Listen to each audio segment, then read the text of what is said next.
Vuoi assaggiare una birra dove al suo interno scopri la specialità tipica friulana?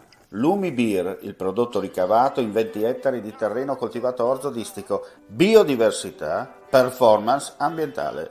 Lumi Beer nelle sue 5 versioni disponibili, 4 per consumo veloce e dissetante e la versione Magnum per intenditori. Lumi Beer si abbina a qualsiasi palato. Lumi Beer è un prodotto esclusivo Azienda Agricola Pancera, il buon seme, i buoni frutti.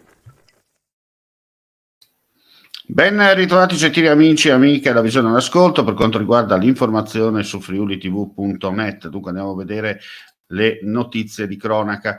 Il pubblico ministero Federica Riolino ha chiesto, non a cuor leggero, la soluzione per aver commesso il fatto in stato di non imputabilità per Alejandro Augusto Stefan Meran, accusato di aver ucciso gli agenti Matteo De Menego e Pierluigi Rotta in una sparatoria avvenuta alla questura di Trieste il 4 ottobre 2019. La richiesta è arrivata al termine di una requisitoria di circa un'ora davanti alla Corte d'Assise. Riolino, sottolineando la grande pericolosità sociale di Meran, ha chiesto l'applicazione di una misura di sicurezza in una struttura idonea. La perizia psichiatrica richiesta dalla Corte aveva escluso totalmente la capacità di volere di Meran. E adesso parliamo del maltempo, per una foto che ci è appena giunta in redazione. Come potete vedere, insomma, un fulmine ha centrato in pieno un pino nei pressi della chiesa di San Cromazio nel quartiere del Villaggio del Sole a Udine. Il fatto è accaduto nel primo pomeriggio. La violenta deflagrazione del grosso fusto è stata ben udita da tutte le persone presenti nell'area. Per fortuna non si segnalano feriti, ma tanta paura per il forte spavento provocato dal boato dell'impatto del fulmine contro l'albero. Sul posto comunque stanno operando anche i vigili del fuoco, sono giunti, e soprattutto va detto anche la protezione civile per la rimozione, insomma, dei detriti per quanto riguarda l'albero. Ripetiamo, non ci sono feriti. Nell'ultimo consiglio dei delegati del Consorzio di Bonifica Pianura Friulana sono state rinnovate le consulte territoriali per intero mandato di 5 anni degli organi consortili insediati a seguito delle elezioni dello scorso ottobre. Sono membri di diritto dalle nuove consulte tutti i sindaci e i loro delegati. L'indicazione dei componenti è stata congiunta da parte delle 2 liste rappresentate nel Consiglio dei delegati che si erano confrontate nelle ultime elezioni.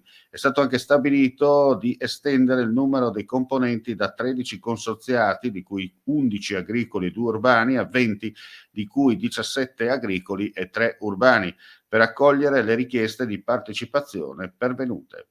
Andiamo a chiudere con lo sport. La sconfitta con l'Inter ci ha lasciato l'amaro in bocca, ma ci ha dato spunti per lavorare su cosa poteva essere fatto meglio. Ci aspetta una partita difficilissima perché il Sassuolo viene da un brutto scivolone e vorrà riscattarsi, ma sicuramente ci faremo trovare pronti. Così il tecnico dell'Udinese Cioffi conta poco la tradizione favorevole nelle trasferte a casa dei neroverdi.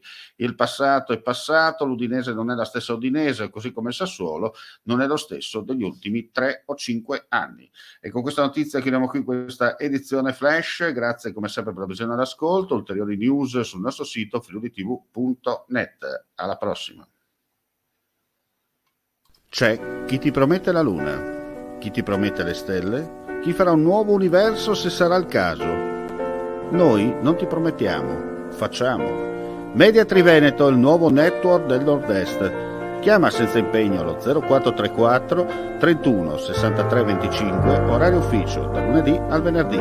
info@mediatriveneto.com.